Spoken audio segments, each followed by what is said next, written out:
Finally, we get to do this in person. How are you? I'm well. It's busy, but I'm excited. I'm running on excitement. I'm excited the fact that we get to do this because half the time we're doing interviews like over the phone. I know. I finally got to meet the legendary Rudy Blair. Really, for real, because of the Humber connection. Explain to folks about that because we were talking about this in one of our past interviews and we realized that, we do have not just music connection, but something else connected to you. That's right. So I'm a proud alumna of Humber College, and so is Rudy. And so when I met with the alumni committee and we got to talking, your name came up inevitably. So you're like a bit of a Humber star. Let's put it this way. Humber was great for both of us. It's helped us in our future paths in music, whether I'm behind the camera or, of course, you in front of the stage.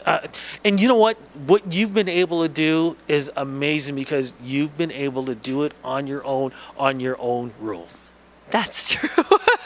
For better or for worse, I've kind of had to write my own, divine my own path, as it were. And you've done it so well. Congratulations on that. We were just talking before we turned on the camera and everything too.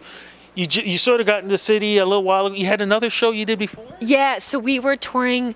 Well, we started off in Winnipeg and then did Central Canada and then made our way out west. And we actually played a couple of sold-out shows in Seattle at Jazz Alley. I was right in between Chick Corea and Judy Collins on the marquee. Oh, my goodness. So I took a photo, and I couldn't believe it. First time playing Seattle, which is where we would visit when I was growing up because I grew up in Vancouver. And then, flew out to Ottawa and then took a train, which my son loved, to Toronto, and then right from Toronto, hours after we got home, we hopped on the 401 and went out to Waterloo. And yesterday was a recovery day, kind of. Oh my goodness! But like it said, wow! Did you ever think when you were at Humber College that you would be able to have the career that you're doing right now? Like I said, you've done it on your own rules. No, actually. And I didn't want this. I actually wanted the Star Maker's machinery. I wanted the old music biz where you get scooped up and people invest in you and they put you on the map as an artist. But now what I've realized now that I'm 37, looking back, hindsight is 20/20 as the expression goes. I wonder what I would have had to potentially compromise on in terms of vision and the music itself if I had been another kind of piece of that Star Maker machinery, because I've heard so many times over that artists lose their voice in a way when they're picked up by a major label or entity. And those are the folks who consider themselves the experts. So they say, this is what you do, follow this formula, and we're going to make you a star, And so for me, it was a much longer path, but one that I feel is sustainable and one that I am, to a degree, in control of myself. And it feels right. It feels good. But trying to become an artist in this industry and still creating and nurturing a family at the same time, how do you balance the two? You know what? I'm going to be really honest with you. I'm going to say that we're doing our best. We can only do our best. But I feel that things get out of balance. And I've learned to sort of look for the grace in that. But my husband and I are constantly revisiting. And not only between the two of us, but with our son, Josh, who's now 7. And we say, hey, buddy, is this working? And it's more than just the three of us. It extends to Josh's teachers. The family, are all the touch points and the ingredients that help bring stability to a home or whatever you want to call it, are those in place? How can we shift things? But it is ongoing. It is ongoing. And just when you think you've found the balance, something changes and you have to be really malleable. Well, right now we are talking also about a new album. This is a self-titled album. Yeah. And I remember last time we were talking, because you had a couple of shows here in Toronto. How do you think, I think that was 2 years ago. I could be, okay. Almost 2.5. 2.5 years ago. Okay. So many rooms. There you go. Yeah. Okay, so what was changing up during that time, and it's kind of funny that you would have a self-titled album now instead of 2.5 years ago. So every album has been, sort of a stop along the road. So when I look back on House of Many Rooms, that was me reclaiming territory as an original writer.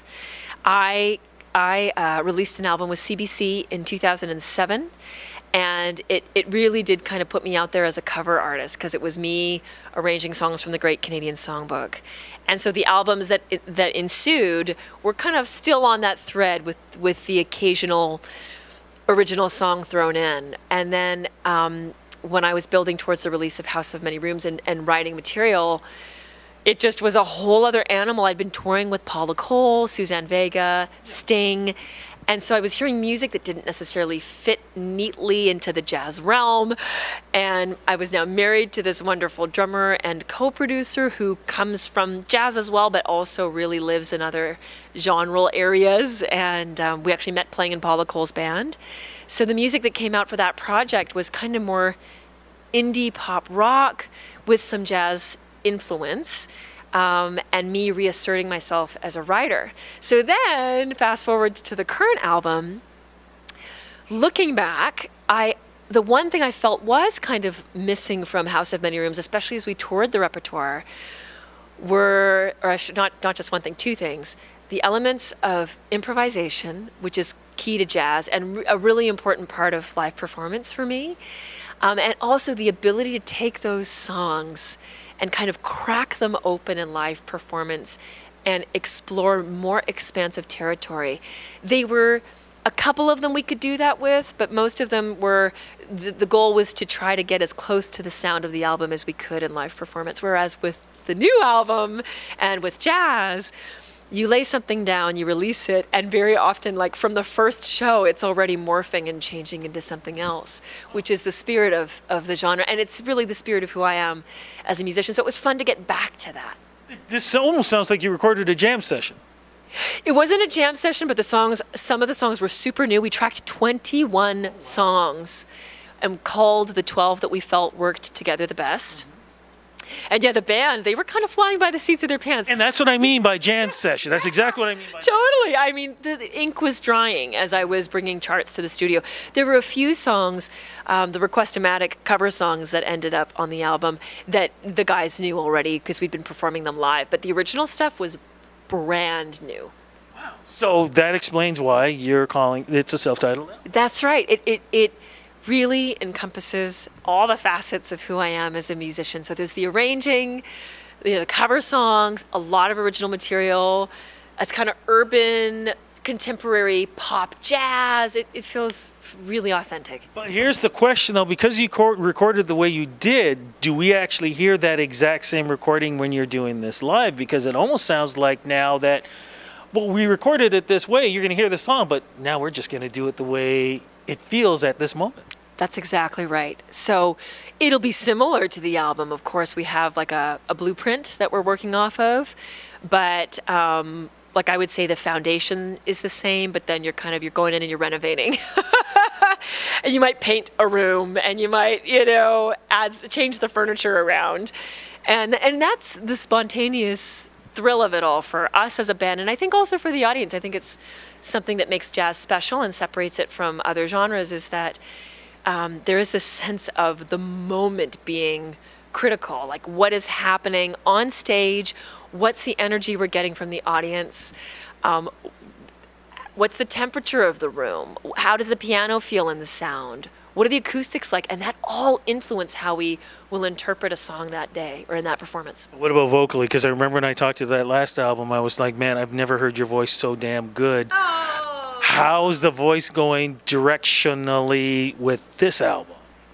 I think that shows more of a range, perhaps. So there's a lot of highs. There's some high, really ultra high moments. I was diagnosed as a coloratura soprano when I was little. And so I've got this sort of the Queen of the Night stuff, which we've thrown in just for play on a couple of tracks. And the phrasing, the sensibility is more jazz oriented, but again, with kind of a pop sound. Our mix engineer was Tim Abraham. He does not mix jazz music. We chose him because we heard what he did with Royal Woods last record. That's what I was going to go. I know the name. Yeah. Okay. Just expansive, reverberant, beautiful sound, kind of like Lanois doing pop. You know what I mean? So he's been a really important part of the sound of the album. Okay, so tour-wise, I mean, you're touring now, but what's going on with Toronto and the rest of 2018 across Canada and anywhere else? What's going on? Well, we're sold out in Toronto. That's this week, and Where's the show this week? it's tonight at It's tonight. Oh! Get this edited in time. So I was like, I don't know. Okay, folks. Well, as you know, that the show is happening as we speak tonight. So yeah, we're gonna end up missing that. But let's find out if she's coming back again. Yeah. So we're in London, Ontario, March 1st. So that's an important one. And then I'll probably be in Halifax this summer, back out in London, maybe out to Edmonton. We've done a lot of our Canadian dates already, but then all over the U.S. So Detroit on the 27th at Cliff Bells, at the Refectory in Columbus, Ohio on the 28th. My goodness, the fact you're remembering all this. Yeah, man. And then I live by my schedule, right? And then London, March 1st. And then Cleveland on the 3rd. Indianapolis on the 4th. Chicago on the 5th. And then we're in New York again on the 8th. I am in New York, I should say, on Valentine's Day. I don't know when this will come out. But Baltimore on the 15th. If we have any friends or listeners or viewers in Baltimore, that's a big one for us because it's our debut in that market. And so I've bounced around a little bit. That's 15th of Feb. Yeah, and then a big one for me is Yoshi's in Oakland on the 19th of March, and that's kind of the biggest jazz venue in the area. So, and it's a debut for us as well, so that'll be special. So cool. Look, I'm going to say congratulations. Congratulations to the family, the music, everything else. Because you're doing so much social media-wise, where do we go to follow you? Because it's like you're going to be anywhere and everywhere around the world. Oh, Facebook is a great place. So Laila Biali Music. So facebook.com/Laila Biali Music. Or I'm on Twitter and Instagram. I love Instagram. Instagram's one of my favorite platforms, just visually. But then my website, of course, lailabiali.com. There we go. Congratulations. Great to see you. Nice to see you too. Thanks for having me.